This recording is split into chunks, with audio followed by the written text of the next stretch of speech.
Todos, muito boa tarde, muito boa noite. Dando sequência à nossa programação, hoje, como convidado para palestrar no nosso 7º Congresso Internacional intitulado Empoderar Gente para Transformar a Realidade, temos o professor José Catito. O professor José Catito, ele leciona na Universidade Oscar Ribas, de Angola, que é uma parceira nossa. E para moderar a palestra do professor José Catito, temos a professora Patrícia Carneiro, que é coordenadora de curso de enfermagem do Grupo Unis. Então, eu vou passar a ler uma pequena biografia de quem é o professor José Catito, e também, pronto, como já fiz a apresentação da professora Patrícia, depois passo a conversa ao professor José Catito para dar andamento à palestra. Sendo assim, quem é o professor José Catito? O professor José Catito nasceu em Angola, não é?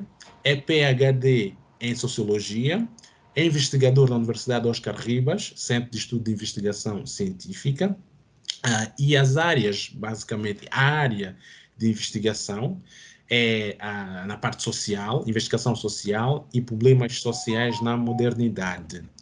E o tema da sua palestra é empoderamento da juventude por meio da educação de pares em programas de HIV/AIDS na África do Sul pós-apartheid, conquistas e desafio.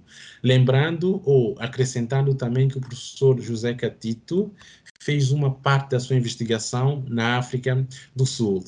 Então, professor José Catito, em nome do Grupo Unis, em nome do nosso Departamento de Relações Internacionais, do nosso presidente, o professor Stefano Baragazola, seja muito bem-vindo ao nosso 7º Congresso Internacional.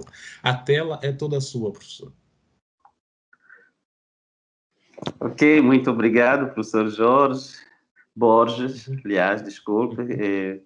Obrigado, professor Patrícia e todo o grupo Unis, por esta oportunidade de conversarmos sobre temas cruciais e atuais que nos interessam como parceiros acadêmicos e como cidadãos, como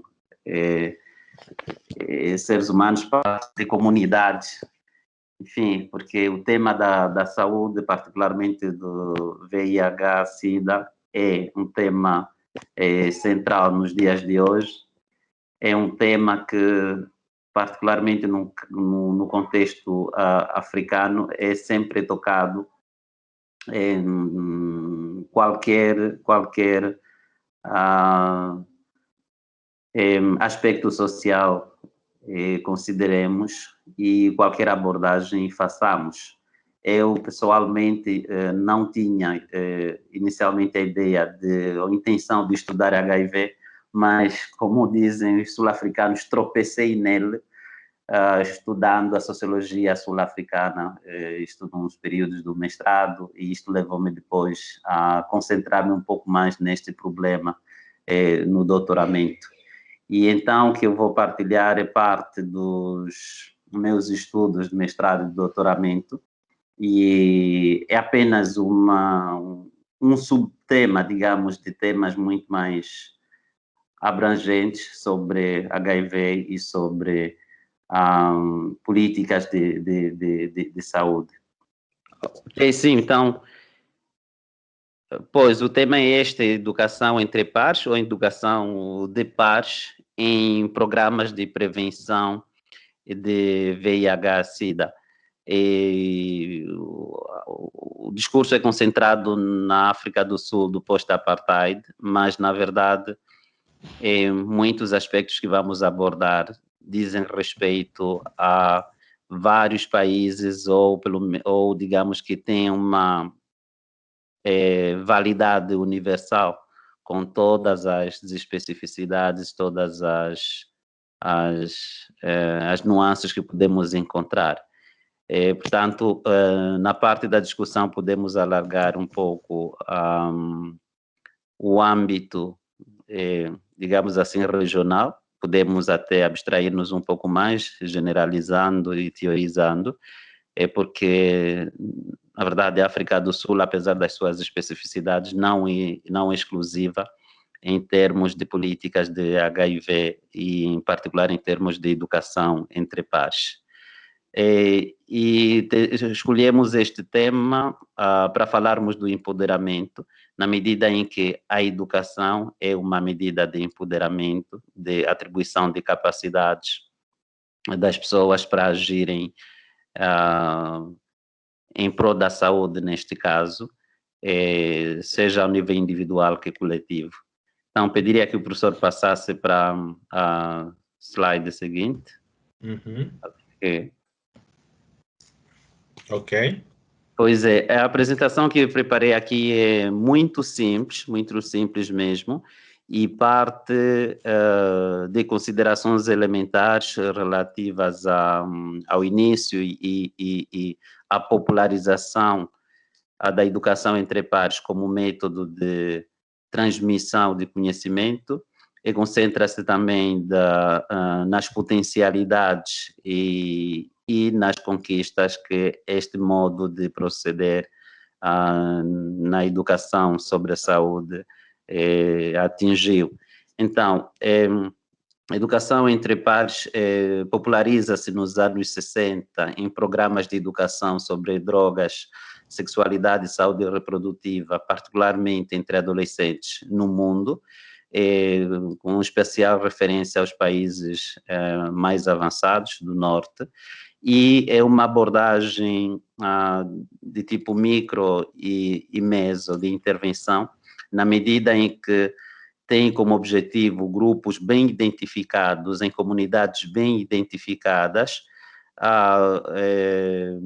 que precisam de educação sobre as causas, as consequências, as possíveis soluções dos problemas sociais, neste caso, a saúde, e são programas que se apresentam ou como alternativos ou como auxiliares complementares a programas macro-institucionais. E o ponto de partida é mesmo a mobilização de grupos bem identificados e de comunidades bem definidas, sob a premissa de que os educadores mais próximos são os mais influentes na mudança social, são os mais influentes em termos de mudanças de comportamentos. E então a ideia é que as pessoas mudam mais facilmente o comportamento quando as informações e os modelos de comportamento provêm dos pares, portanto, de pessoas mais ou menos da mesma idade, que se encontram na mesma situação, que as pessoas amam e têm a sua confiança. E então é assim que estes programas procuram treinar membros de grupos, particularmente grupos juvenis, e apoiá-los institucionalmente para que levem a cabo atividades de educação, no caso específico de HIV, de educação à prevenção ao HIV a nível local. E normalmente é uma abordagem baseada em educação dialógica, portanto, com a participação das pessoas envolvidas, e isto para combater um pouco aquela educação tradicional baseada em modelos top-down, em que os professores ou as pessoas mais adultas tentam preencher uma lacuna de conhecimento nos mais jovens. Mas estes não são os únicos elementos que tornam a educação entre pares assim atraente entre os digamos assim, aqueles que advocam os programas mais direcionados de prevenção de HIV. Outros aspectos têm a ver com o baixo custo destes programas, em parte porque os educadores entre pares são geralmente voluntários ou semi-voluntários. Professor, perdemos a apresentação? Ok. Desculpa. Nada, sim. Ok, agora? Sim, acho que está a chegar. Sim, falta alargar. Sim. Pois, além do baixo custo destes programas, a, a educação entre pares tem a potencialidade de alcançar grupos dificilmente alcançáveis pelos profissionais de saúde, nomeadamente prostitutas, pobres em zonas remotas, usuários de drogas, particularmente de drogas injetáveis, no campo do HIV, portanto, pessoas seropositivas, em certa medida discriminadas, estigmatizadas, que tendem a não envolver-se, digamos, em comunidades. Há casos muito eclatantes, muito graves de exclusão até física, né, das comunidades de pessoas seropositivas na África do Sul, em muitos contextos africanos. E então os pares são os agentes que mais facilmente alcançam estes grupos, podem adotar técnicas mais persuasivas e podem ter a confiança dos grupos marginalizados.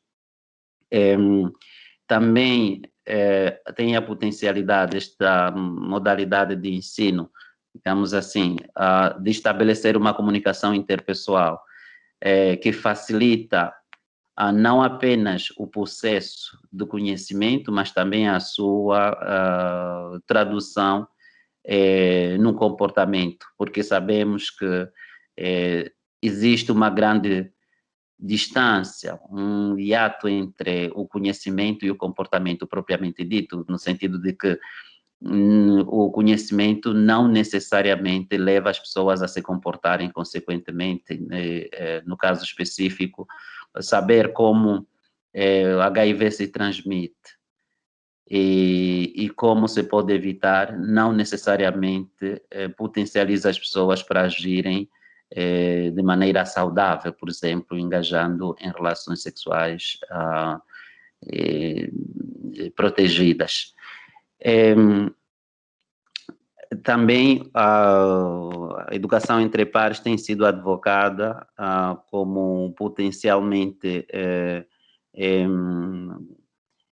capaz de dotar as pessoas de autoestima, de autonomia, de capacidades de negociação, particularmente de negociação sobre o sexo, a sexualidade e a reprodução, que são alguns dos veículos, aliás, os meios mais predominantes de transmissão do vírus.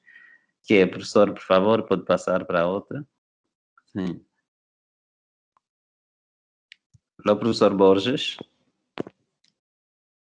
Ok. Professor Borges, pode... A professora Patrícia me ouve? Professor? Ok, sim, era só para passar para... Sim, sim. Consegue ver agora? Consigo ver, está se abrindo.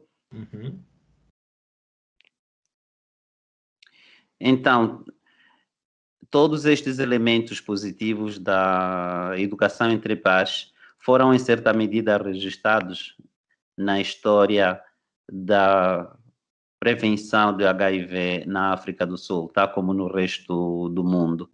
Mas muitos desafios ainda permanecem e precisam ser enfrentados. Então, muito resta ainda por se fazer para a educação entre pares ser realmente efetiva, incisiva na prevenção do HIV, mudando comportamentos sexuais particularmente. Não se vê nada, professor? Não se vê? Não. Ok. Aqui no parece aqui para mim, mas creio que para vocês não. Ok. Agora, professor? Ainda não? Ok, sim, só falta ampliar. Sim, Ok. sim. Pois então, os desafios são inúmeros e estão relacionados, seja com a fase da planificação, com a fase da implementação, e acrescentaria também com a fase da avaliação das atividades. Então, um dos problemas tem a ver com os métodos didáticos utilizados, normalmente são obsoletos na medida em que eles não criam verdadeiramente ambientes dialógicos em que a transmissão do conhecimento, da informação seja, digamos, resulte de um debate, de uma negociação, de uma conversa, digamos assim, paritária. E então aquilo a que se assiste normalmente é uma transmissão linear da informação, geralmente de professores para estudantes ou de educadores para os seus pares, para considerados o público ou a audiência passiva, na recepção do conhecimento. Falo de docência porque muitos destes programas são feitos em ambientes escolares e universitários. São programas que funcionam, em parte, em contextos institucionais, embora sofram de uma certa artificialidade, no sentido de que eles são criados à margem dos programas gerais, à margem da didática geral. Portanto, em vez de serem inseridos nas disciplinas dos cursos, são levados a cabo estes programas como atividades paralelas às atividades didáticas normais. E neste contexto, geralmente os professores e os educadores treinados apresentam-se como peritos ativos, peritos que devem ensinar os outros. Então, vem faltar aquela ideia mesmo da paridade.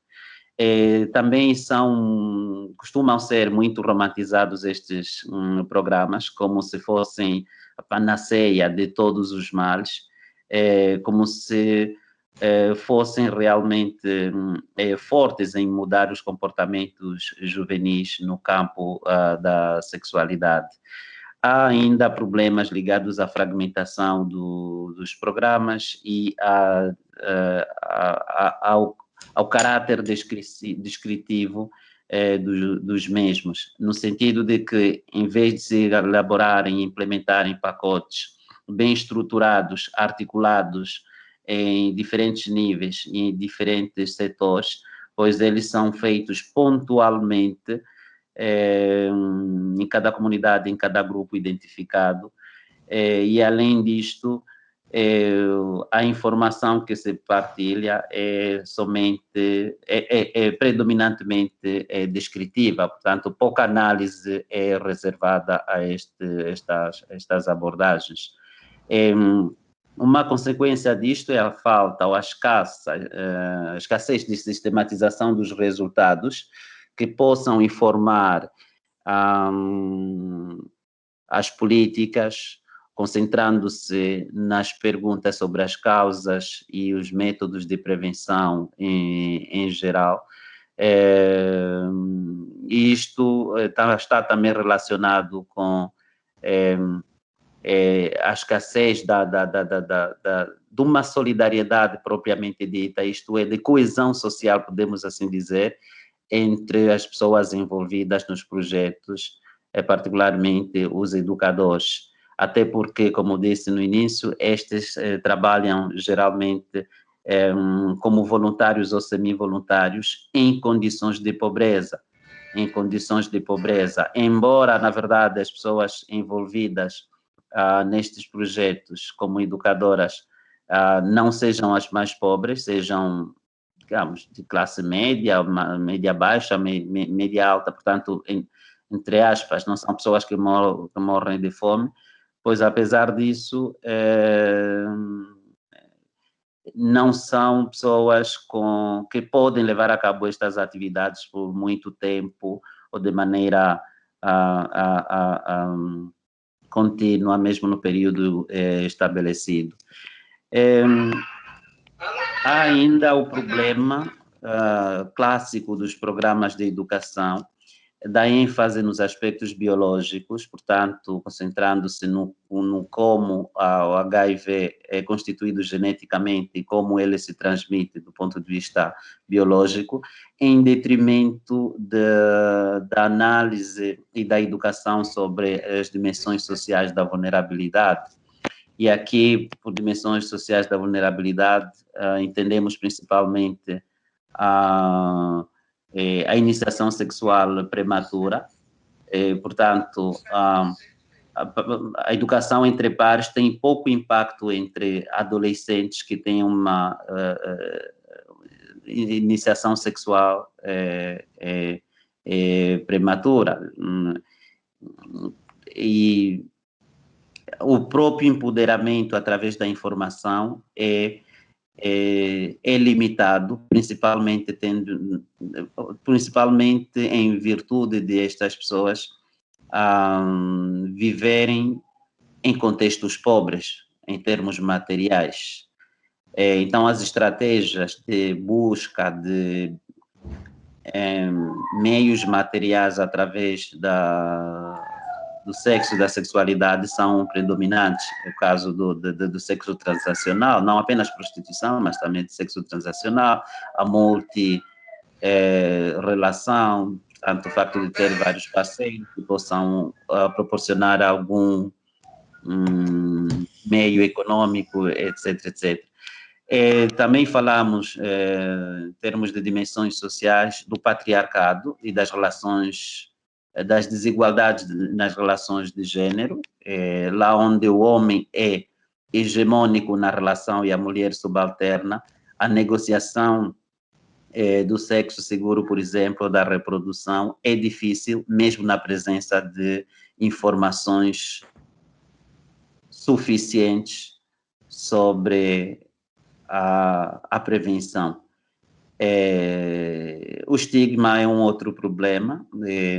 As pessoas estigmatizadas tendem a ter uma autoestima muito baixa e, portanto, tendem a proteger menos a sua saúde, na medida em que não sentem a sua vida como se a sua vida fosse tão valiosa, digamos assim. Há ainda, sempre acerca das dimensões sociais, o problema da cultura do silêncio acerca do sexo e da sexualidade. Este é predominante na África do Sul, e não apenas nos adultos, mas também nos jovens. Nós sabemos que a África do Sul, apesar de ser um país moderno, conserva as suas culturas tradicionais, e os jovens vivem, digamos, no mundo moderno, no mundo tradicional também, mesmo em contextos urbanos. Há, por exemplo, a ideia, em algumas etnias, de que o sexo não pode ser discutido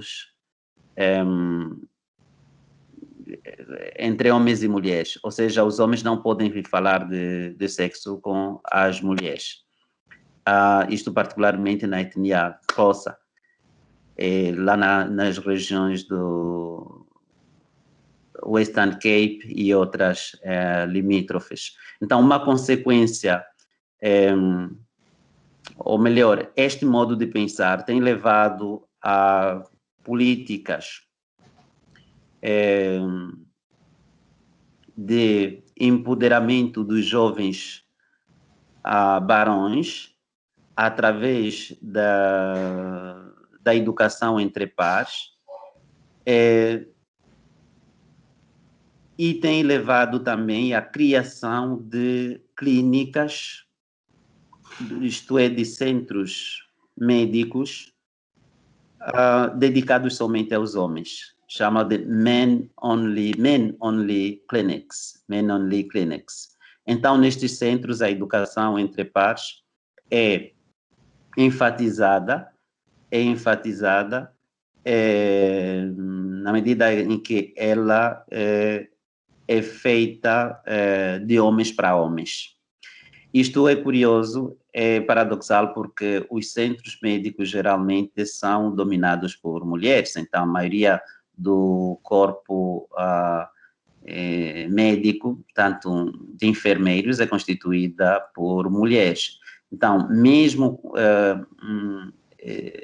neste cenário, os homens geralmente, incluindo adolescentes, sentem-se mais à vontade nestas clínicas dedicadas somente aos homens, porque se tratam entre homens e não sofrem, como dizer, a pressão feminina, digamos assim, com a ideia de que as mulheres não conseguem guardar o segredo, por exemplo, acerca do status seropositivo de um vizinho, de um amigo, de um parente, de um conhecido, etc, etc.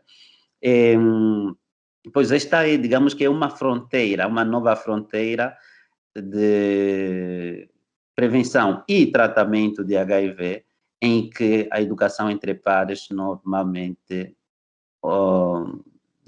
não, mas tende a funcionar. É uma experimentação, na verdade, não é um caso ainda muito difundido em termos práticos, em termos teóricos, mas tem atraído a atenção dos cientistas, dos analistas e também como dizer, policy makers, né, dos decisores políticos. De toda esta história da educação entre pares sobre a educação, a prevenção do HIV na África do Sul, aprende-se que, na verdade, a educação entre pares só pode complementar as políticas institucionais estruturais e não pode sozinha ter o efeito desejado. Observou-se, de facto, que os programas de educação entre pares que não são apoiados pelas instituições potentes que elaboram e implementam políticas macro e que não são sustentadas, que programas que não são sustentados por os grupos sociais mais influentes, mais potentes, tendem, se não à falência, a ter sucessos muito limitados. Isto mesmo em contextos escolares e universitários, que são contextos institucionais. Portanto, a política e as elites jogam sempre um papel importante na mudança dos comportamentos, na melhoria das condições de vida das pessoas, nomeadamente na prevenção de HIV entre jovens. Isto é o que eu queria partilhar. Espero que haja tempo ainda para um pouco de discussão, sobretudo a partir dos inputs da professora Patrícia, que não é da área social, estritamente falando, que pode ter outras visões. Obrigado. De nada. Professor José Catito, deixa-me só ligar a minha câmera. Professor José Catito, muito obrigado pela sua participação, pela sua palestra. De certeza absoluta que aprendemos muito e os alunos que, irão ver, não é? Vão aprender muito acerca de desafios que tiveram, o seu trabalho, o grande trabalho que você desenvolveu por aí na África do Sul em relação ao VIH e há formas, digamos assim, de driblar certas vicissitudes. Professora Patrícia, o painel agora é todo seu, professora. Esteja à vontade. Muito obrigada pelo convite, José. Muito bom estar aqui com o professor José Catito. Assim, suas falas nos deixaram assim, iluminados com essa troca de experiência, com esse enriquecimento que nos trouxe de uma realidade diferente da nossa, né? Aqui no Brasil, a gente não tem tantos... tem bastante casos, né, na juventude, porém, temos em todas as faixas etárias de pacientes com HIV, com AIDS, e ainda muito envolto a essa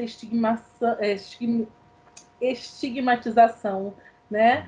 Muito envolto ainda a essa primeira visão que se teve da doença, né? Lá nos anos 80, relacionada a grupos de risco, relacionada a uma atividade sexual desprotegida e talvez até não responsável, né?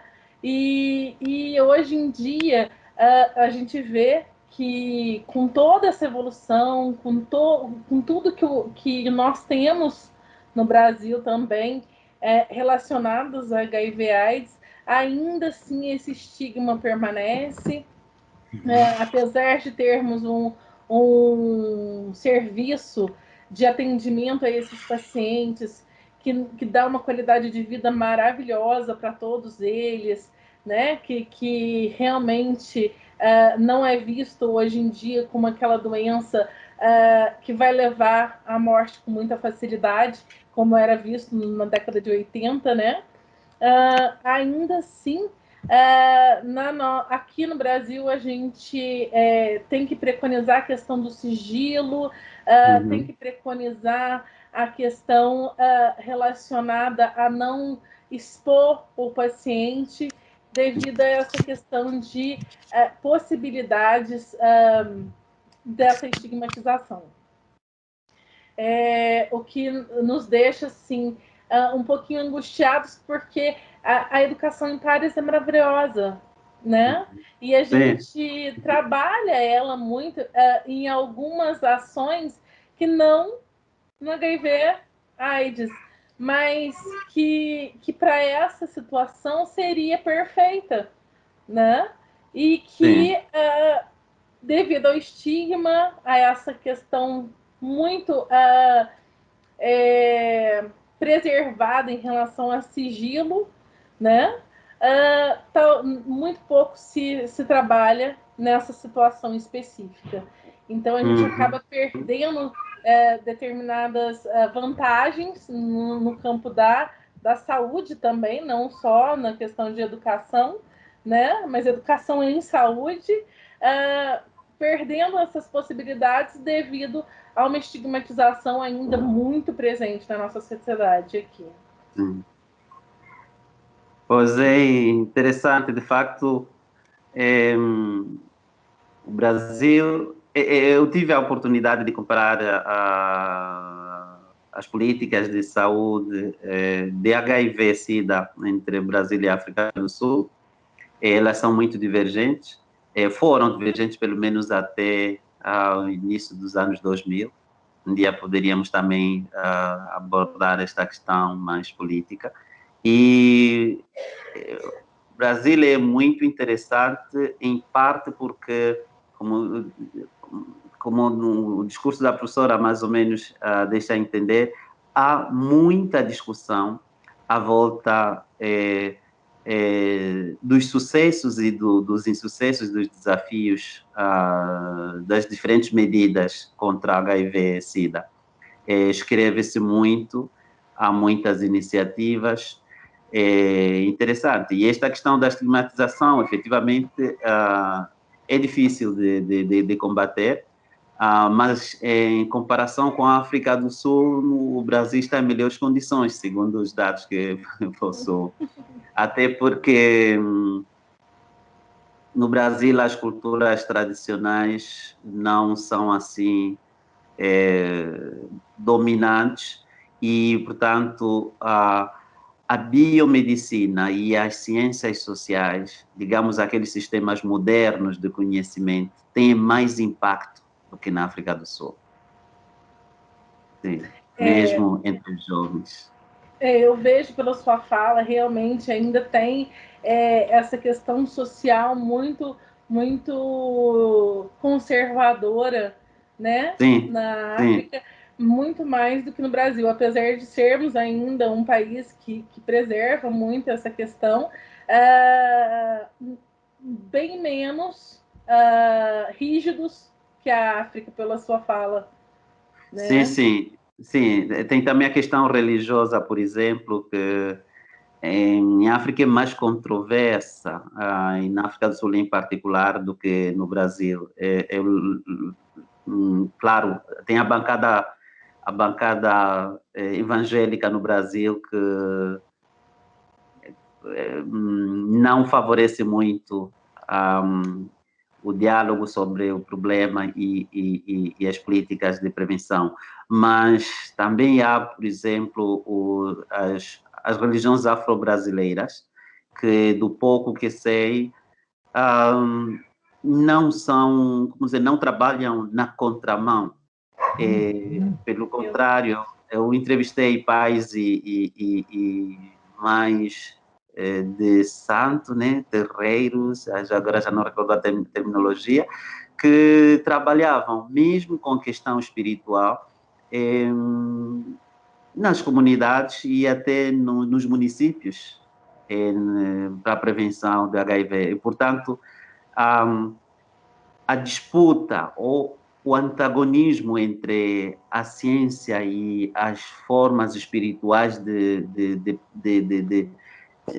proteção da saúde não estão assim tão acentuadas no Brasil, pelo menos em comparação com a África do Sul. E também a questão tradicional do pensamento mágico, da intervenção nós aqui chamamos quimbandeiros, os curandeiros, que fazem adivinhas, etc., aqueles que prometem até de tudo, quase ressuscitar os mortos.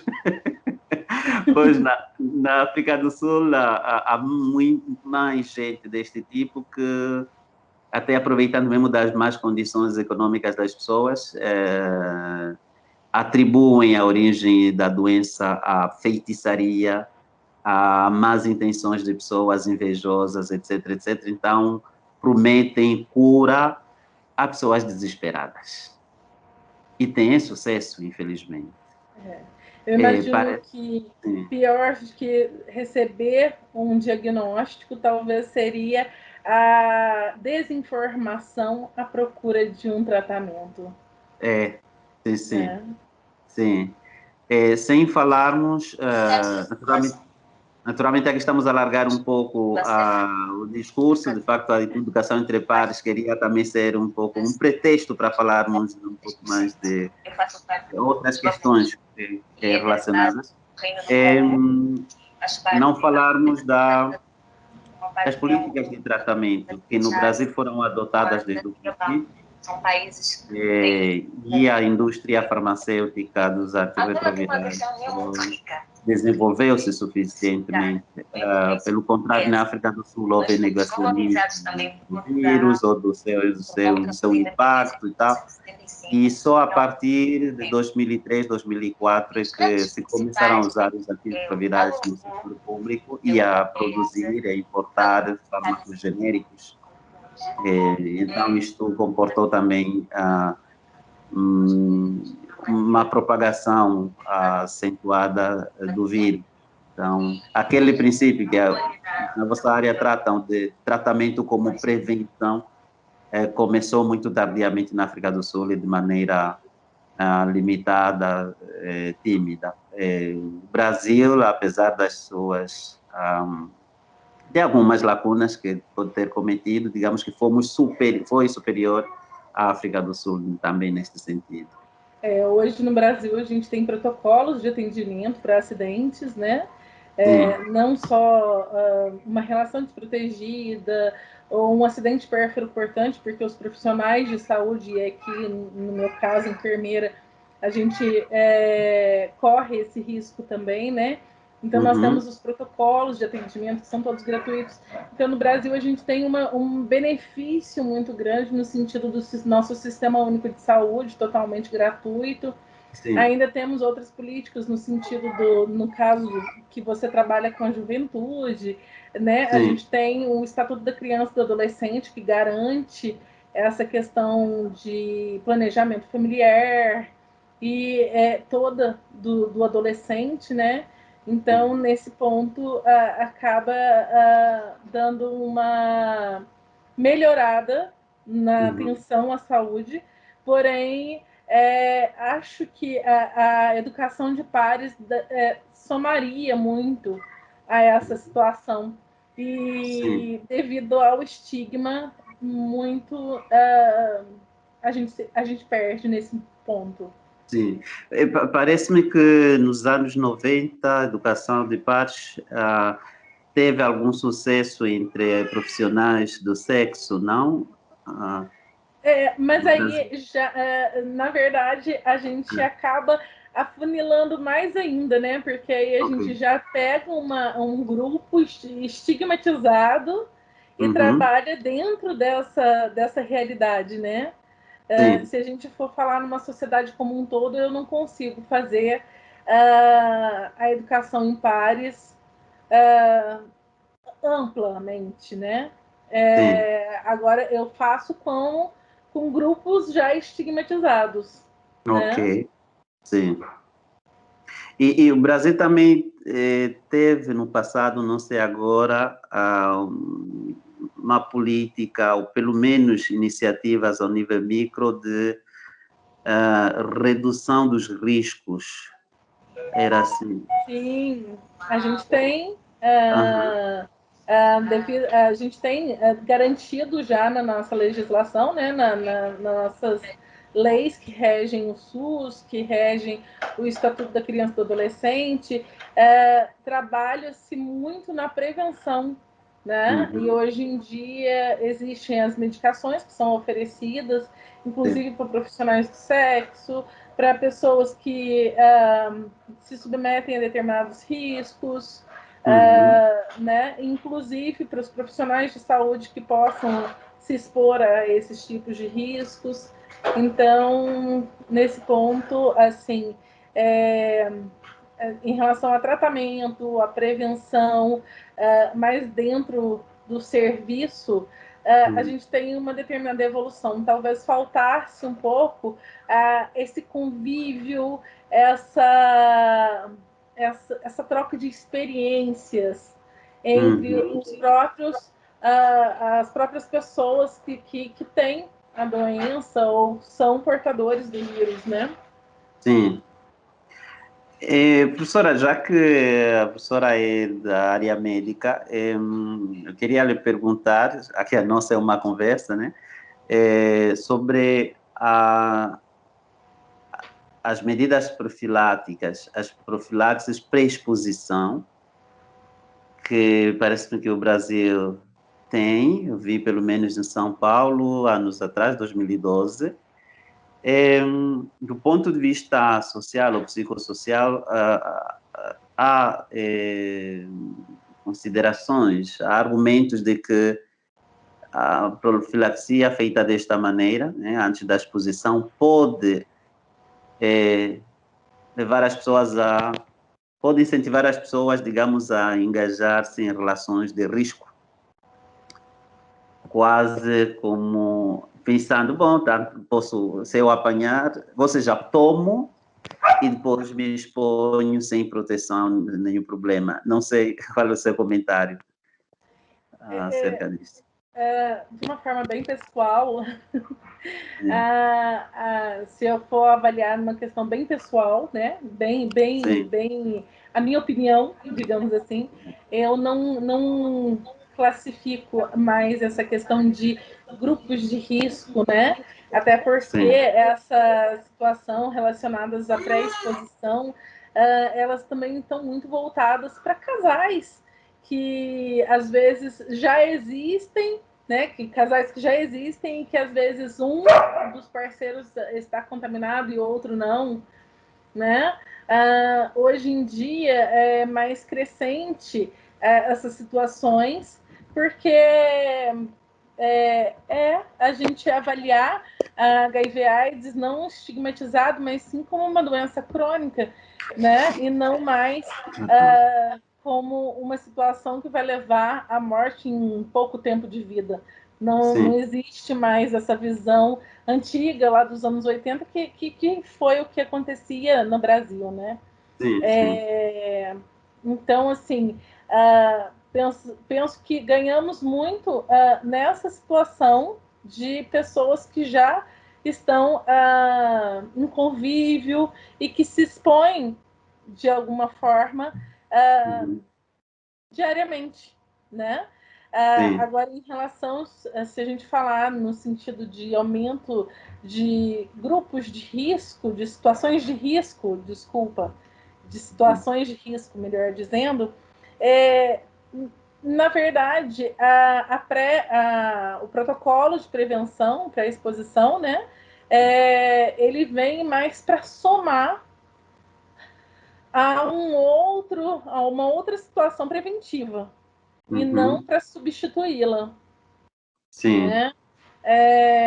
Nos casos, por exemplo, do rompimento de algum preservativo, né? E aí sim, ela tem um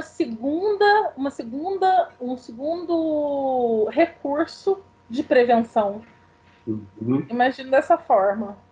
Sim. Então, professora Patrícia, professor José, muito obrigado pela vossa participação.